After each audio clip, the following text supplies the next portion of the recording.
Gorgeous baby. One tray. Wow. Breakfast is served. Hello, welcome back to Sage and Stone Homestead. My name is Heather. Today is Tuesday. It's the same Tuesday that our last weekly vlog let off on. And last week we did have some baby bunnies born. I did like a dedicated vlog on that essentially, but I didn't show you guys the babies in my weekly vlog. And they are 3 days old today, and I want to show you how fast they grow. So there's a whole nest of baby bunnies way back here. And I'd like to count them every day their first week just to make sure things are going well. So here's one of the babies. 3 days old, already getting so much fuzz. And you can see the coloration. We have a nice round belly. This baby is well fed. So put him right here. Baby number 2 is another broken red. I gotta make sure they don't crawl out of the nest. It's really their instinct to crawl back this way. Oops. Baby number 3. These are so pretty. Look at these bunnies. Baby number 4. Ooh, okay. So we had some solids with dark skin born, and I thought they were black. They're not. There's a name for this color, and I forget what it is. There's like a gray swirl on their side. Oh, pretty. So that's 5. 6. That's that other solid one. Also not black. Oh, this one is black. 7. Gorgeous baby. And 8. Okay, so there were some black ones in here. Oh, it's pretty babies. They're so velvety. Aren't they cute? See that one crawling back? That is their instinct. Go ahead, I'll help you. So the whole nest looks really healthy. This first time mama is doing really well. Everybody still has their eyes closed. They don't really open those till around day 7 to 10. They're so round. Oh, so cute. There you go. Thank you, Sausage. So we've been handling those babies every day, just like I suggest everybody do, just to make sure everything is going all right and mama is still taking great care of them. It is a myth that if you touch baby bunnies, mama will either eat them or abandon them. Good morning. Yeah, you smell those babies? I know, it's babies. He's like, just give it to me. Oh, bless you. Oh, what a fail. Buster, look. Hey, right there. Right there, man. Right there. Good boy.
So now that the pumpkin is doing its thing in the canner, I have something else that I really want to do.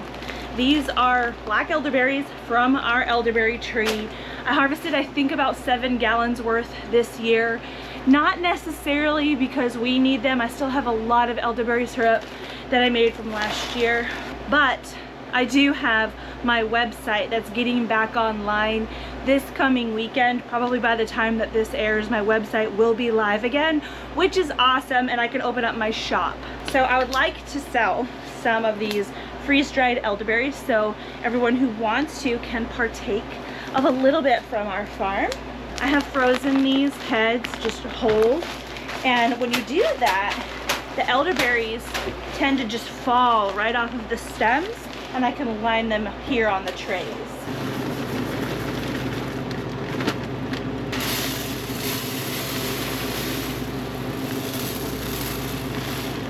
Now, it's going to be near impossible for me to completely rid these elderberries of all the little tiny bitty baby stems, but when you make elderberry syrup, you sift out the spent berries along with these little stems, and so these little tiny twigs that are really impossible to get all of them out, they shouldn't be a problem.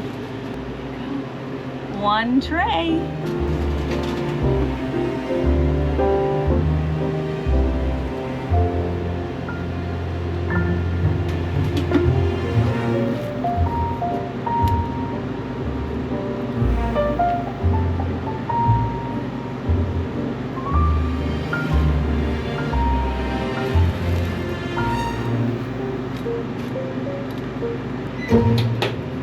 Good morning.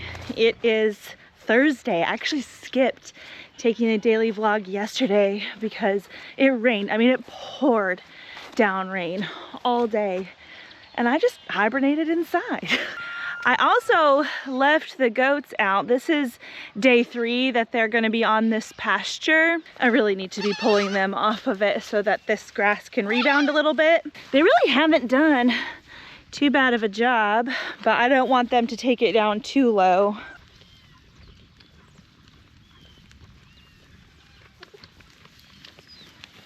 You're a great mama, you know. Hi boys, you guys are getting huge. Sorry, I'm not wearing a dress today. No, I guess it doesn't matter. Nope, doesn't matter. Watch out. So at some point, I'm gonna be clearing out this hay. And, ooh, they ate the ball. All this grass and they ate my ball. Was it you?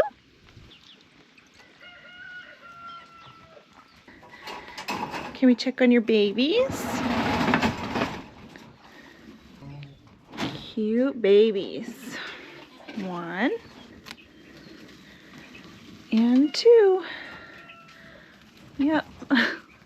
Both of Delilah's babies look good and fat.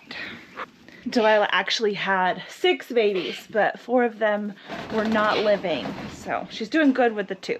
I thought about giving Delilah's 2 babies to Sausage, the one that has those 8 really pretty bunnies, because you can foster rabbits like that pretty easily. However, 10 is pushing it. 10 is a big litter, and I really didn't want to push my luck with Sausage as a first-time mom, so I decided just to let Delilah have her 2, and hopefully her litter size is much bigger next time. You girls are doing pretty good. I see some hay over there, so I think you're all right for now.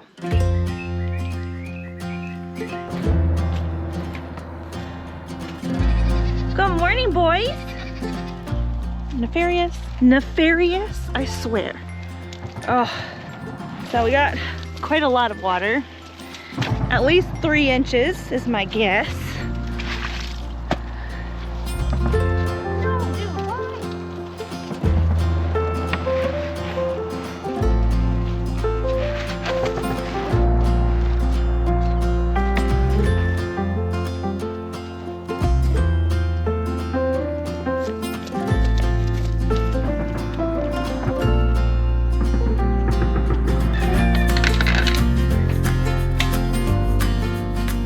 I wanted to come through and check on the greenhouse because this time of year when we get a lot of rain, the rain will wash in through here, and I don't really know yet how the raised beds will react. My guess is that they will act to kind of wick up some moisture from the ground, and I might not have to water as often. So let's see what's going on. Yep, that is good and moist. Wow. They definitely soaked up the moisture, which is way cool. Now, when we had been growing in ground in the greenhouse here, I really liked it when the rain would soak in to a point. Now it's a lot this time of year, but in the summer it's not so much that it drowns the plants, but it provides the plants with the benefits of rainwater, like soluble nitrogens and things. So the fact that the beds can also take advantage of that without completely drowning the plants by completely soaking their roots in the clay soil that we have here, it's perfect. Still haven't harvested my broccoli. We'll probably do that soon. This variety of broccoli is a Green Magic hybrid, and it won't only just put on that center head, we'll get some side shoots as well. Looks like we've got some little side shoots already starting to come on. So exciting. Yeah. There's moisture in these beds too. Very cool. Do you think we can throw this into Chloe's pen from here? It's pretty heavy. All right, Chloe, I'm gonna try. I did it. Chloe gets her daily grain, but she also demands a daily squash, and I've got them for now. Check it out. Pretty sure that's a sunflower volunteer.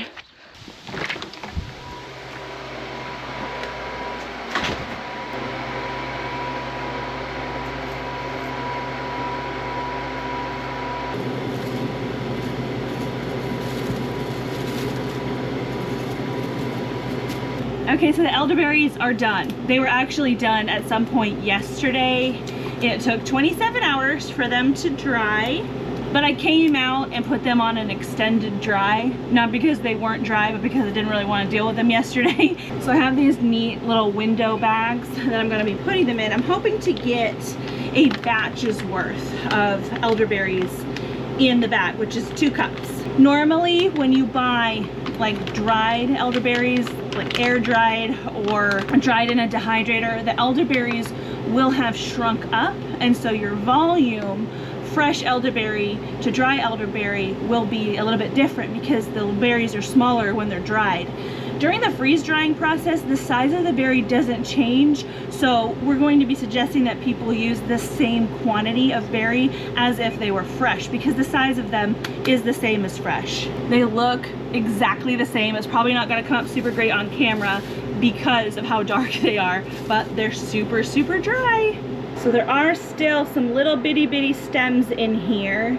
Because elderberry syrup is cooked and the berries and tiny stems are strained out of the final syrup, this is fine. Any kind of potential toxins that are in the little stems and berries and seeds and things are strained out and cooked out. Okay, that is 2 cups worth. There we go. I will be putting an oxygen absorber in here eventually, but I'm just going to close it up for now so the humidity in the room doesn't enter the berries. But 1 down, and it's not going to make very many. This was a lot of elderberries, but it'll be kind of surprising to see how few bags of 2 cups worth that we actually get.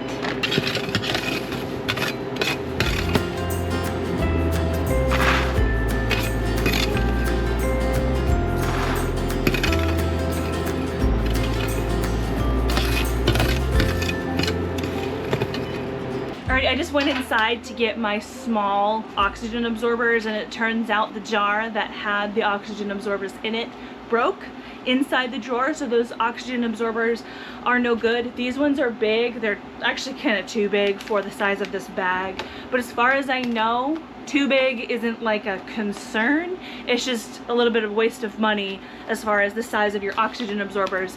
It's not going to hurt the contents of this bag at all.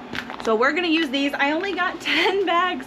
It was 2 bags per tray essentially, plus I did get a little half batch, and so there's not a lot to go around. I cannot promise that by the time this video posts that any of this is going to be available on the website, since our members do get first pick and first grab of anything on the website, and they will have gotten advance notice prior to this video going live.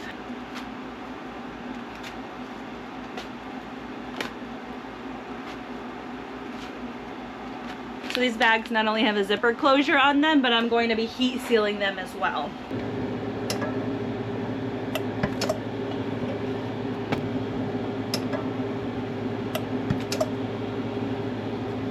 Check out all the moisture that came out of those elderberries. That's a lot. Good morning. It is Friday morning and I wanted to share a recipe with you today. So as you can see, I am making bread this morning, but this is not the recipe that I'll be sharing. I do have a video for that I'll put in the description box. But today I am making one of my favorite breakfasts that I've been making lately, which is pumpkin scones. If you've been following the channel, you know that we grew a ton of pumpkins, Dutch fork pie pumpkins, in our garden this past year. And so I'm trying to find creative ways to use those pumpkins. Now, we can feed a lot of the excess pumpkins out to our animals, and I'm so grateful that that's an option. But I also really enjoy the flavor of these pumpkins, and I want to partake of them as much as I can. These pumpkins have been a dream of mine for many years. For at least 5 years, I have dreamt of having a pumpkin patch, and boy did we have one. So usually it is on bread making day that I will also bake breakfast. The oven's on anyway. I've got a dirty bowl. I might as well use it. So I will be using the same bowl that I made and proofed my bread dough in. I'll be linking the blog post for this recipe in the description box below. I do make a few changes. The recipe calls for 2/3 of a cup of pumpkin, and I'm going to be using one of these jars, which is a little bit more than a cup's worth of pumpkin. So I'm going to be adding like roundabout measurements as far as my dry ingredients to try to make up for that. So nothing is going to be super exact on my end. See, I'm going to do like rounded cups. That's what I mean. So it was 2 1/3 cups of flour. I use bread flour. I am 100% sure that all-purpose flour will work just fine. 1/3 cup whole wheat flour. I'm gonna say that if you don't regularly buy whole wheat flour, then just adding a little bit extra regular flour is gonna be fine as well. Whole wheat flour does tend to be a little bit more thirsty, so keep that in mind as far as your wet ingredients go. 1/2 cup brown sugar, 2 tablespoons white sugar. I'm pretty sure in the past I have done all brown sugar as well, because all brown sugar is white sugar with molasses. 1 tablespoon baking powder, teaspoon salt, 2 teaspoons of cinnamon, and we don't play around. So those are very well-rounded scoops. Teaspoon of nutmeg, teaspoon of ground ginger. I went to go grab the cloves out of my spice pantry, and I grabbed the chili powder. Don't do that. 3/4 teaspoon ground cloves. Now, this sounds a lot like pumpkin pie spice, so I imagine you could throw a couple heaping tablespoons of pumpkin pie spice in here too, if that's what you have, and that would be just as good. Okay, now we get to the wet ingredients. Let me mix this a little bit just to incorporate everything. Now, this is where a lot of baking purists probably will come for me, but I have my lard just sitting out on the counter, and I don't worry about it being a certain texture. I don't necessarily care if it doesn't have, you know, perfect flaky layers or whatever. I'm just trying to make breakfast. This calls for 10 tablespoons of lard or butter. That is quite a bit, and I'm gonna eyeball it. So a stick of butter is 8 tablespoons. There we go. Just trying to eyeball what would have been a stick of butter plus a little bit. With this lard in here, I am going to incorporate it a little bit with my, forget what this is called. I think it's called a dough cutter. It helps give it this like crumbly type texture so that your fats are incorporated nicely. Calls for 3/4 cup pumpkin and 3/4 cup of sourdough discard. As I mentioned, I'm putting the whole can of pumpkin in here, and my pumpkin is more runny than the pumpkin you can buy from a can at the store, so keeping that in mind as well. And then this is my sourdough discard. So discard is whatever is discarded from the active sourdough ferment. So this is an active starter right now. You can see that we've well doubled. Later on today, this will shrink down, and if I felt like I needed to create some more space in my jar, that's where the discard comes in. I would dump some of this in there so that I could continue keeping my sourdough alive in just this container. So this isn't bubbly or active, but it does have that nice tangy flavor, which is really nice in these scones. Just mix it all up. Make a mess. Make a mess or it doesn't count. That is a rule. So this does end up being kind of a slouchy, fluffy, sticky dough. That's actually not bad. We don't want our scones to be like powdery and floury, you know. I am gonna need to add just a little bit more flour to this to help bring it together so I can slice it, but not too much. See, it's definitely a little bit sticky. Now I'm gonna fold this in, maybe even slightly knead it. I'm not trying to build up any bit of gluten. Like, this isn't a bread. It is, I guess, technically a pastry. So I wanna be able to incorporate the flour without toughening the dough, if that makes sense. Try not to overthink it though. It's really hard to ruin this.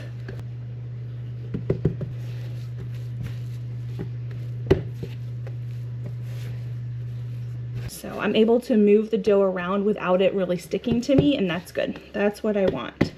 So we're gonna cut this into little triangles and get it on our baking pan. I'm gonna spread my flour out, set this down. I'm gonna spread this out into about a 3/4 inch disc, like so. Got my pizza pan here. Any kind of cookie tray or whatever will work. These don't puff up a whole ton, but you still want to separate them out. I like to cut mine into 8.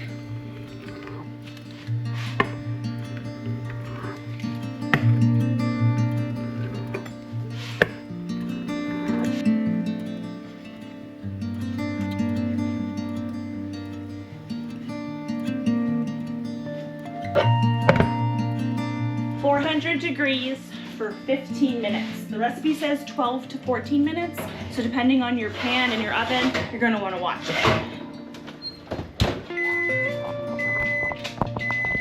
What? Excuse me? I opened the door to do one of you and then he jumped in. Buster, for real. Go back out. He's like, no. Buster! I'll get out. You go. Oh my goodness. Okay, hang on. We're bad at this lately. Alrighty. See, they did puff up some, but it smells so good in the house right now. They are nice and puffy. Let me see if they might need a little more time. I don't really like how there's almost like a jelly bounce. I might stick these in for a couple more minutes. It really just should be kind of like bread where it bounces back nice. This one, I've got like a dip where my finger was. A few more minutes. Things like that can be variable. We've had a lot of rain the last couple of days, so the humidity might be up in our house. Any kind of little things like that can definitely affect your baking. Okay, so I did an additional 4 minutes. That's much better. Basically, you just don't want it to feel fudgy in the middle because it shouldn't be. Okay, I'm gonna immediately turn my oven down. Ooh, I didn't have it on convection bake. That might have made a difference with our cook time. But I wanna turn the oven down to 375 because that's the temperature that my bread bakes at. Okay, so here are our scones. Absolutely lovely. You could eat them like this, but I have made just a little bit of an icing. I put in the last bit of powdered sugar that we had in our house with just the tiniest bit of milk. You could use lemon juice if you wanted. That might be weird with the pumpkin, but you could use water to keep it all dairy free. You want it to have a nice drizzly texture.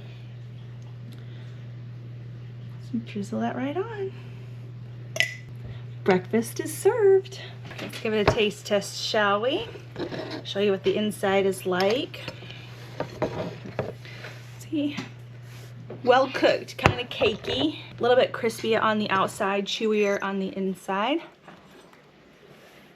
Easily my favorite breakfast nowadays. Good morning. It is Saturday, and I have moved the goats off of the ryegrass and clover, plus a lot of other things, honestly, mixed pasture that I had them on. but I have my little camera, as you can see. We do have a second channel. It's called SNS Animal POV, and I haven't posted there in a long time. I will make sure that I link it, but it's a channel dedicated to seeing our farm from our animals' point of view. I haven't posted there in a little while. Our friends were borrowing the little camera to try and see where their little goat was getting onto the fence. That video is so funny. I'll leave that in the description box too. And then unfortunately, one of the main characters of that channel, Jack, he passed away, and I couldn't bear to look at this camera for a little bit, but it's time to bring it back out. I'm gonna strap it to a baby goat. I fed out an entire bale of hay this morning. I mean, like 2 hours ago, and they have really blown through it. Winnie, ma'am, today's not your day. Next time, okay? Next time we're gonna let this little guy have it. Don't touch. You don't touch. Okay, there it goes. There it goes. Goat POV. Now I'm gonna go ahead and get out of here just so it's not a whole video of my boots. Levi actually just left to go get me some more hay. They are mowing through the hay this year. So I kind of want to make sure that this area is ready to accept more hay.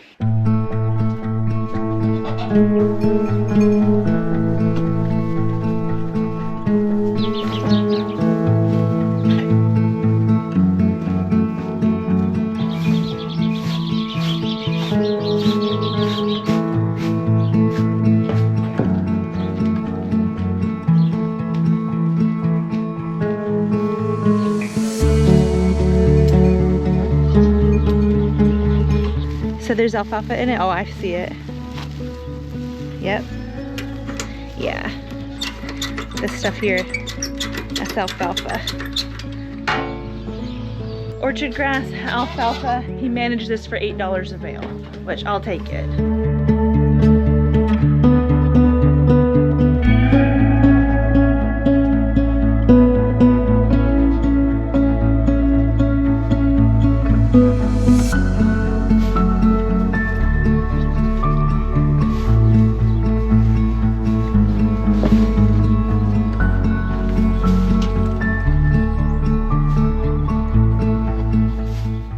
Do you like those boots we got for free? Yes. Good. They're comfortable and dry. Our local feed store had like a shopping cart of random stuff, and they just marked it free. There are quite a few pairs of big boots in there. So let's see, this is the hay that they're currently eating, the better hay that I have. It's just very spindly. And then this is the new stuff. Got orchard grass, and then there's some alfalfa in it. That right there, that's alfalfa. I know, do you girls want some? I had Levi drop one of the new bales right here because I'm just gonna feed it out. They've almost completely gone through that other bale that I gave them like 4 hours ago.